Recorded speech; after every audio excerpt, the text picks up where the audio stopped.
Shalom, and welcome to another special edition of Parsha Talk. I'm Rabbi Elliot Malamet in Highland Park, New Jersey. Joining me as always, my good friends, Rabbi Barry Chesler, Solomon Schechter of Long Island, Rabbi Jeremy Kalmanowski, Anshe Chesed in Manhattan. It's great to see you all. Chag Sameach, Moadim L'Simcha. How are you enjoying this beautiful Sukkot? Jeremy, how's it going? How's the Sukkah been for you? You know, it's a moed. We're happy, but I have to say it's a little small. Where on Shacharis we got a great big sukkah every year, and there's always just dozens and dozens and dozens of people celebrating together. And this year we just put up a small prefab and let people take turns by family pod, and it's a little sad. Different. Barry, how about you?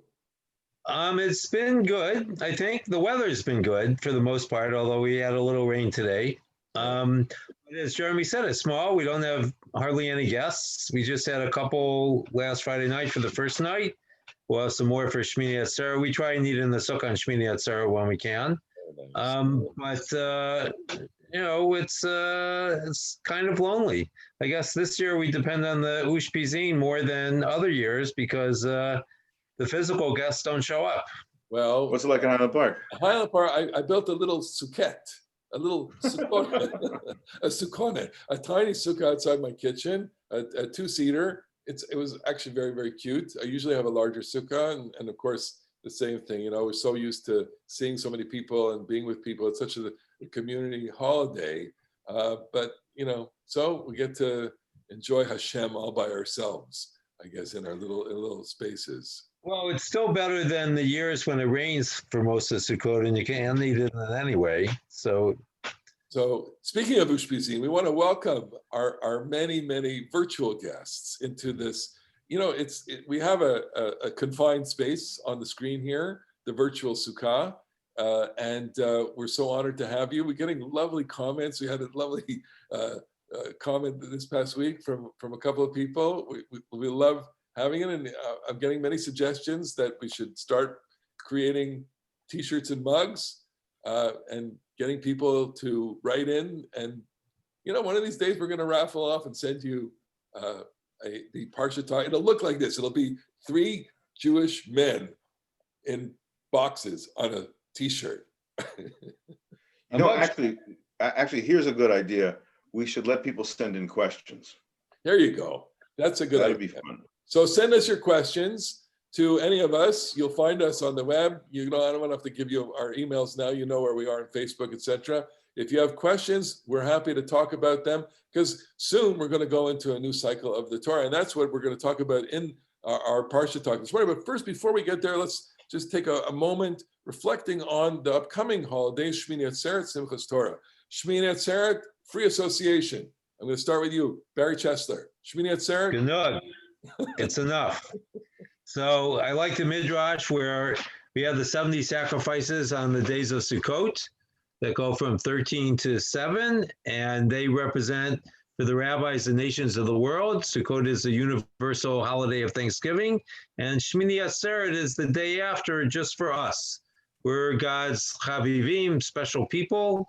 At least that's the mythos of the chosen people. And so we stick around for an extra day to bask in the divine glory. And that's what Shmini Atzeret is all about. How about you, Jeremy? That's also the only one I got for Shmini Atzeret. All right. Shmini Atzeret, it's Chag B'fnei Atzmo, it's Regel B'fnei Atzmo, it's its own, it is and is not the end of Sukkot.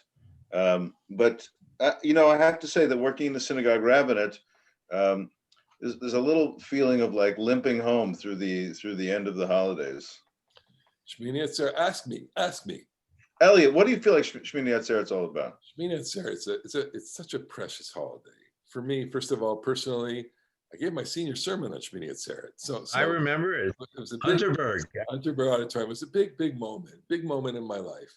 And every year I go back to that moment. I don't know how it is for you guys on your senior sermons, but I often joke about the fact that every week I'm reliving my bar mitzvah, and every Shmini Atzeret I'm reliving my senior sermon, because this was the part.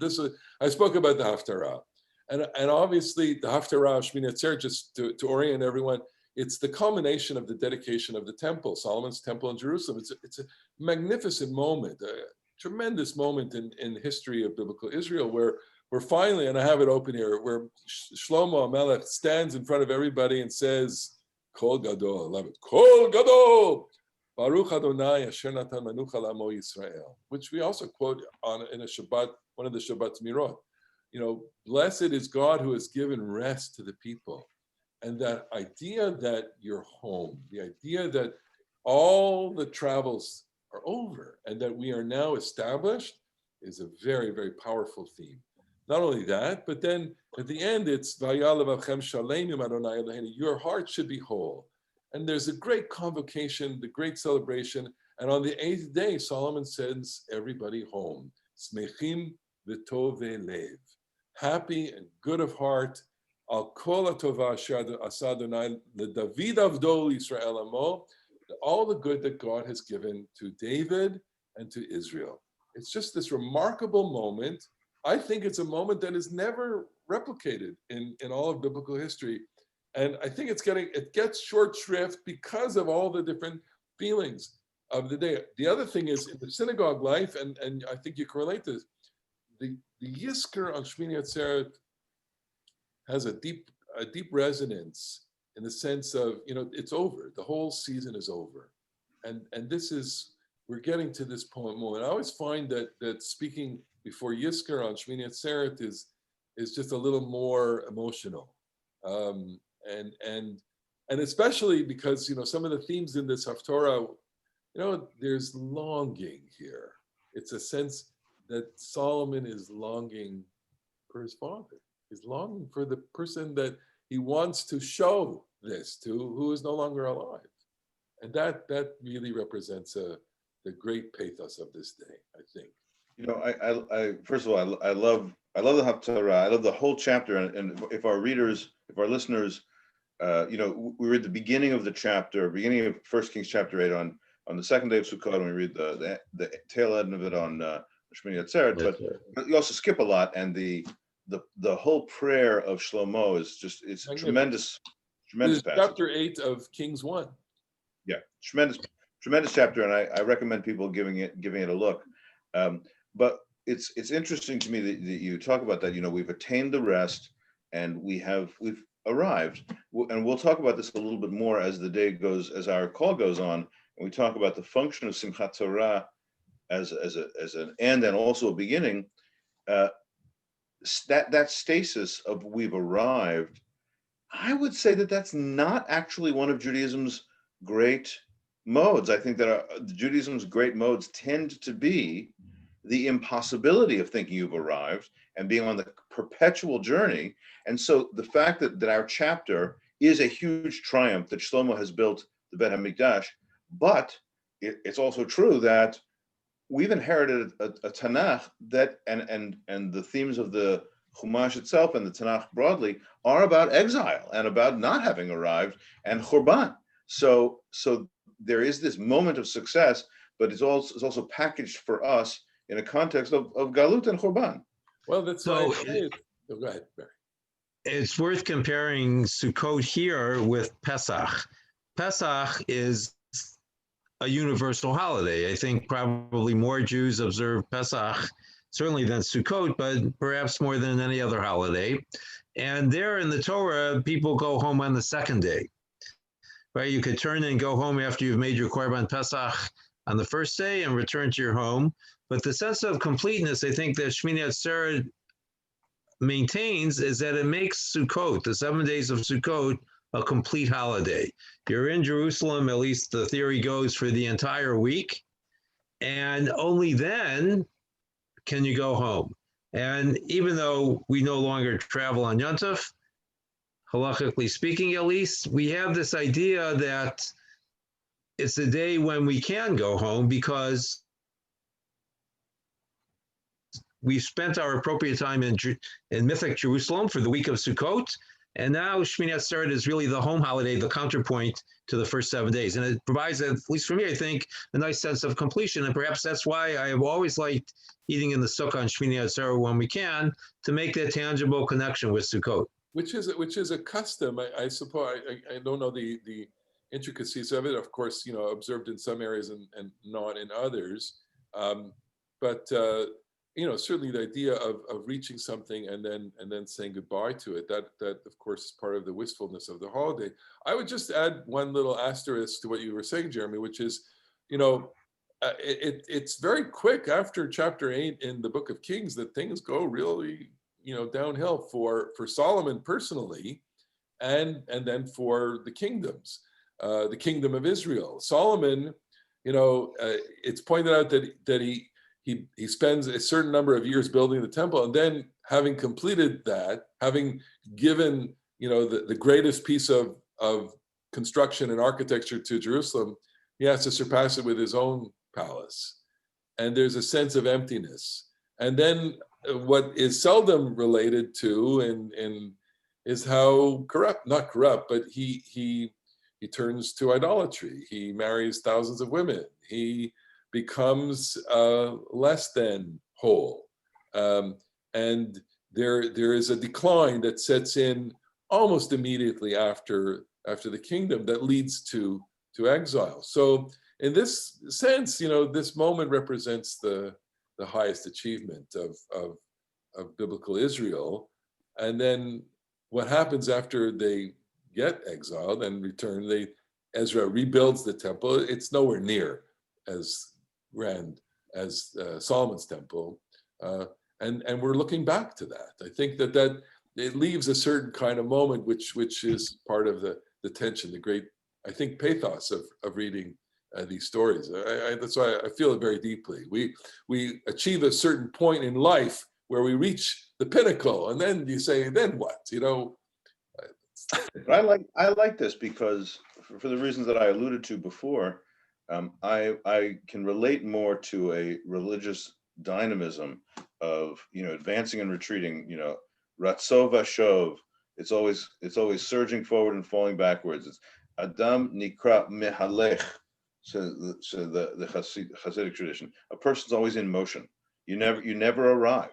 And so the religious, in a sense, we've got this religion that grew up over these centuries with an ambivalent sense of sacred place. Because if there's one building, it's stable, but it isn't. But the reality of religious life is that it's not always stable. Not stable, very. So the danger for the person who has arrived is trying to hold on to what he's achieved. And that's why sometimes it's better not to have arrived, because then you don't have that problem. Well, you have nothing to worry about what you lose. So we were mentioning Rabbi Milton Steinberg, the famous rabbi of the Society of Advancement of Judaism. He has a wonderful sermon called "To Hold with Open Arms," which is to you hold on to something so tightly, but you also have to let it go. And that he says is the great religious dynamic. I think that's reflective in what you're saying, Jeremy, and also what you're saying, Barry. So let's go ahead. So we don't quite let it go, because right after Shmini Atzeret and the Galut, we have Simchat Torah, which we celebrate as a separate holiday, except for Kiddush and the Amidah. So it's interesting. So we have our moment, and then we have this grand celebration. So yeah, that's a good way to transition into Simchat Torah here, and also the content of Simchat Torah. Let's talk about it's the only time that we read V'zot HaBracha other than the mornings of the week before, but it's the time that we read this as a separate parsha, not on Shabbat, right? V'zot HaBracha is never read on Shabbat. We are reading the last parsha of the Torah, and again,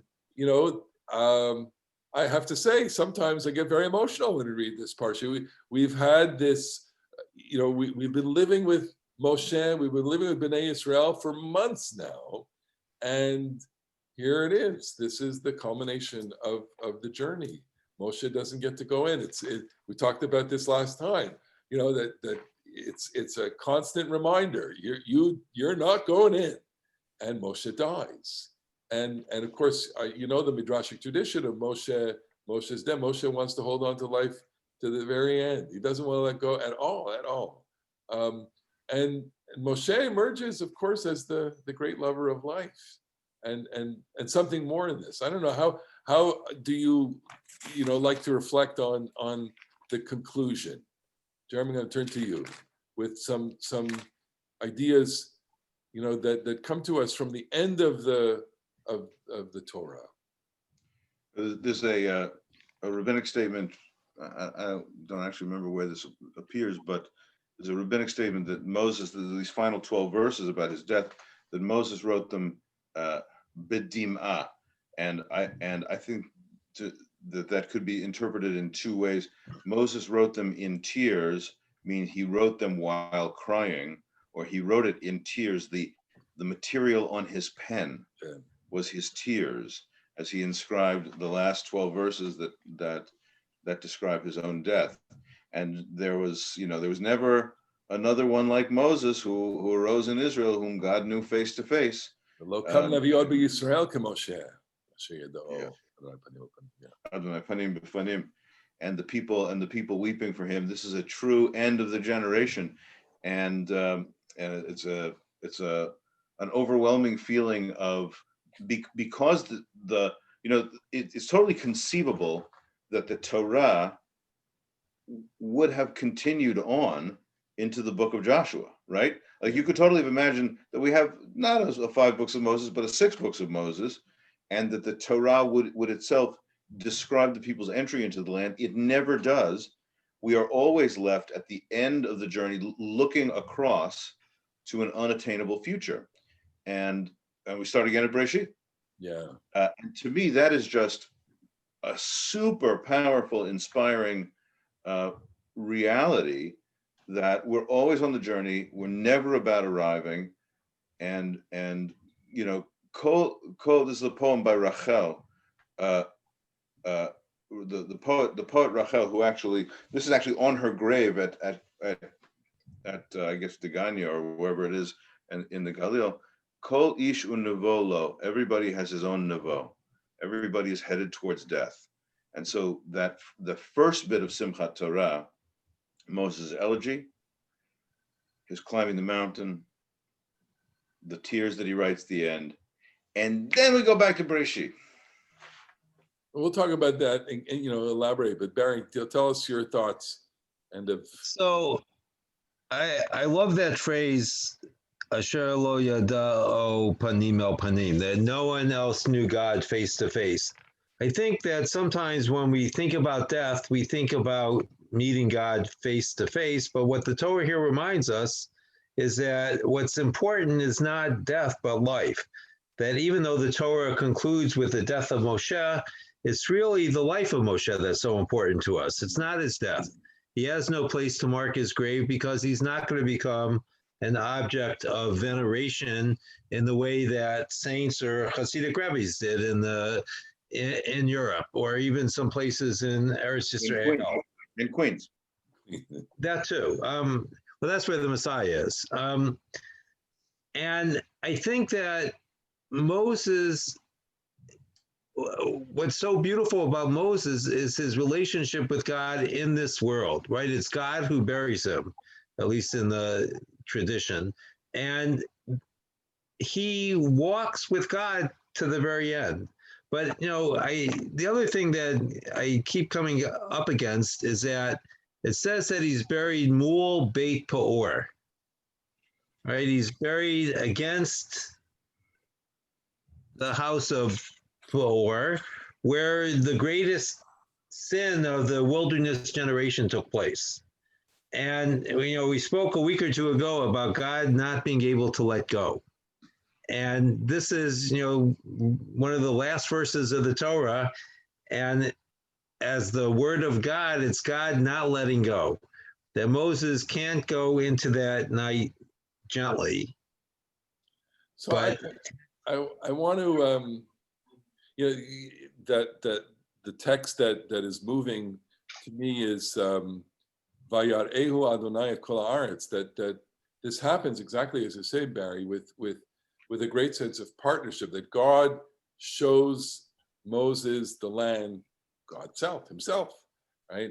that there is the understanding that Moses is not going to go in, but the consolation that Moshe will get is this panoramic view, and to me it always conjures up this picture in my imagination that God is yanking Moshe up, and Moshe sees everything. There's a wonderful anecdote. Shimon Peres, Zichron Livracha, talks about his memory of Ben Gurion before Ben Gurion passed away, and that there was this final helicopter ride that Ben Gurion took shortly before he passed away, and it was a panoramic helicopter journey from north to south. He lived in the Negev, and they took him all the way to, I guess at that point it would have been the Golan, and he got to see the entire land.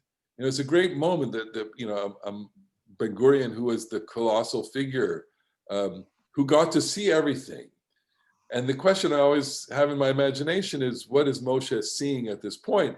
And that's really not the important question. It's what's transpiring between God and Moshe. And when you read the last half of the verse, it says, here's where and now I promised the land to our ancestors. Heriticha beinecha, I showed it to your eyes, v'shama lo tavor, and there you're not going, which exactly is what you were saying, Barry. It's like, God's not going to let it go. But, it's all in the delivery. It's all in the way you intone the verse. And I want to read this. I want to give a thick layer of drash here and say that God is saying it with tears. God is saying it with emotion. V'shama lo tavor, it's like, did I do the right thing by telling you not to go? You can't. I'm forced to hold on to my decree over you, and it pains me, but I'm going to say it anyway. It raises a question. Do we think of Moses as being happy at the end? So in Pirkei Avot, it asks the question, so Moses doesn't have a chelak in the land. He doesn't have a portion in the land. His chelak is the image of the promised land. And when you were talking about Ben Gurion, I was reminded, if you go to Sde Boker, there's that great sign of the vision that Ben Gurion had for the Negev. And I'm always struck when I see it, because that vision hasn't changed in 60 years since Ben Gurion returned to Sde Boker, because the Negev never developed quite the way that he imagined it. But an image is ripe with possibility and promise, that the promised land is not just the land that Joshua will lead the people into, that they will tread with their feet, but it's an image that we can have of the future. And Moses gets that even at death. So in the sense, to lay a thick drash on as well, it's a life after death, because the image is preserved. Negev is the region of the future and has been since 1948. That's what I'm saying, basically. Well, I was recently in the Negev back in January, and it was wonderful. It was wonderful. But I want to say for a second about, is Moshe happy?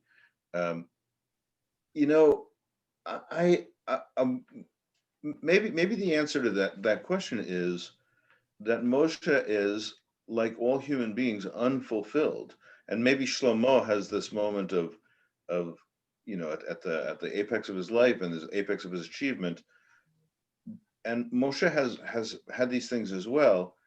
But that aspect of being unfulfilled and the journey, ending before it's really completed, that strikes me as such a powerfully human message that I relate to its tragic quality. Tragic doesn't necessarily mean, bad. It just means painful in the reality of the conflict between. It's sad, not bad. Sad, not bad. And I would, to say another comment about, the three of us who live in this incredibly rich American Jewish community, diaspora community, since Churban Bayit Rishon, since the Assyrian conquest in the 8th century BCE, to be Jewish meant to have a sense of exile. And in the 20th century, this amazing thing has happened, wonderful in so many ways, the return of our people to its ancestral homeland. But I also think that if Judaism, broadly speaking, has a very productive dialectic of, homeland and exile, homeland and diaspora, the single place that we love and care about, and the traveling and the portable homeland that is the Torah, and the portable homeland that is Hebrew, all those things. In our contemporary Jewish life, I think that the great success of Israel has robbed us a little bit of the dynamism of that productive sense of diaspora, productive sense of Golah. And, American Jews, needless to say, feel so at home in America. Maybe we've also lost, for a different reason, that sense of productive exile. But to me, the Torah ending in one chapter with saying, Shama lo ta'avor, you can see the possibility, you can't attain it. And then the very next chapter, or two more chapters that we read, is the exile from Gan Eden. Because that's the very beginning of the next book. The resumed book is also a sense of exile, a different kind of exile that is also profoundly human. There are two contrasting views of exile. So the exile from Gan Eden is exile from home. But the lesson of Moshe, perhaps, is that you can find home in the exile. That we see them as being a tension, the land in Galut, but as you suggest, Jeremy, it could be a very fruitful dialectic. And the other thing that we sometimes lose sight of is that you can be in exile at home as well. Indeed. So let's just talk about the connection between the end of the Torah and the beginning of the Torah, which is, of course, what we do celebrate on Simchat Torah. And I want to explore with the two of you the symbolism of that and ask you to share your interpretation of the symbolism. I have my interpretation as well. So we will all have our shot here at this. Who wants to go with that? Well, Jeremy will start. I'll just take one little observation, which is that the first letter of the Torah is a bet, and the last letter of the Torah is a lamed. So it's lev. It's right. That's when we read it from end to beginning.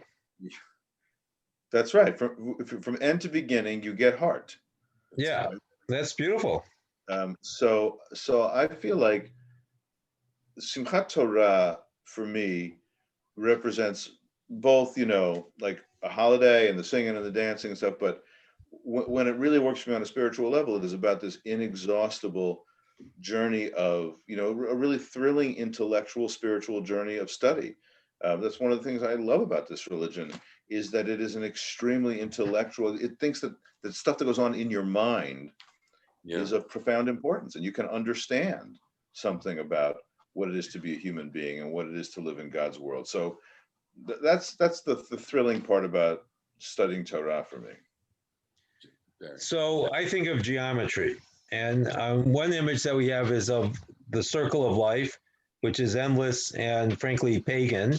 But the view of the Torah is of a spiral, not a circle. So we can look at the point we've been before, but we're at a different level because a year has passed.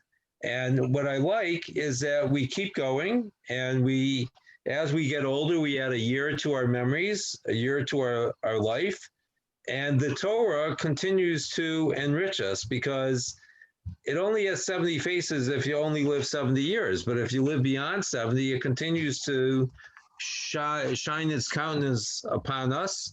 And there are infinite faces to the Torah, because it really is our tree of life. It sustains us as we move forward. So I keep thinking of Simchat Torah as one of the great moments in Jewish life. It never ceases to fill me with a sense of joy and a whole palette of emotions. That moment that the Torah is over is almost like a moment of great tension. We can't exist in a moment without Torah. We have to start the Torah again. And I don't know how it is with you in your shuls. at what point do you put the children in and of course that's not going to happen this year, but in my show we do the children with Breshit. Some shows do it with at the end, the Kol Hanarim Aliyah. But it always strikes me as that this is the ritual that gets everything right. That Torah is completed, Torah is starting out. We have the next generation right in front and center, and here we are conveying in the most graphic terms possible the eternity of the Jewish people, the continuity of the Jewish people. I always like to take one of the older members of the shul and make the older member the Chatan Torah, and the children, as the together being the Breshit, because it does reflect that continuity. And the idea that Torah never stops symbolizes the eternity of Klal Yisrael, of the people. And while I love what you said, Jeremy, in terms of the intellectual tradition, I certainly concur with that. I think that it's also about the continuity of Jewish peoplehood. That there's something that's being touched here that is beyond expression. The singing, the dancing, the joy of Simchat Torah is not because we all love to study. Let's be honest. It's because we love being Jews. I don't know. Barry, you said something early before, and it was the Simchat Torah. There's birth, there's death, and there's marriage. I want you to expand on that for our viewers. So the question is, what kind of image do we think of when we get to the end of the Torah, which we do with the death of Moses, and very shortly thereafter we begin the Torah again. It's a rebirth. But the symbolism that we use on Simchat Torah, we call a Chatan Breshit, Chatan Torah, and then a Chatan Breshit, because the symbol of Simchat Torah is of marriage. And we were talking before about liminal moments, these great moments of transition. And three great moments of transition in the lives of most people are birth, death, and marriage. But with birth, we don't know where we came from. And with death, we don't know where we're going. So the real symbol for us is that of marriage, which has both a beginning and a before and an after, shall we say. And Simchat Torah fuses those two together. So it's the eternal present, in a sense. And that's what I think those of us who are married hope that a marriage is as well, an eternal present, even though we know that we're bound by the finitude of human life. Yeah. There's a, Elliot, before the call began, you mentioned that common phrase quoted out of Zohar tradition, Yisrael ve'oraita v'kud shabrichu chadhu, that there's a unity of God, Torah, and Israel. And it's beautiful phrase. There's another one in the Zohar tradition also, which I really like, which is that Israel is the wick, the Torah is the oil, and God is the flame. That Israel is this physical manifestation which draws its capacity for burning from the Torah, and it produces a sacred flame of the presence of God. And that to me is of course what you said about the continuity of the Jewish people, the Kol HaNa'arim, and we do, as many shuls do, I have the kids in the center of the room and we unspool a whole Sefer Torah around them. It's totally beautiful.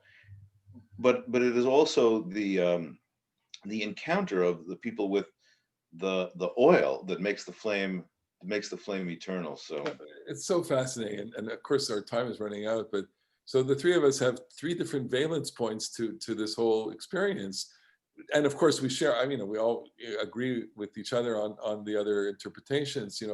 Barry, it's the weddedness of the people with the Torah, the weddedness of the people with God, that inspires the explosion of emotion, the joy. That it's a wedding type joy.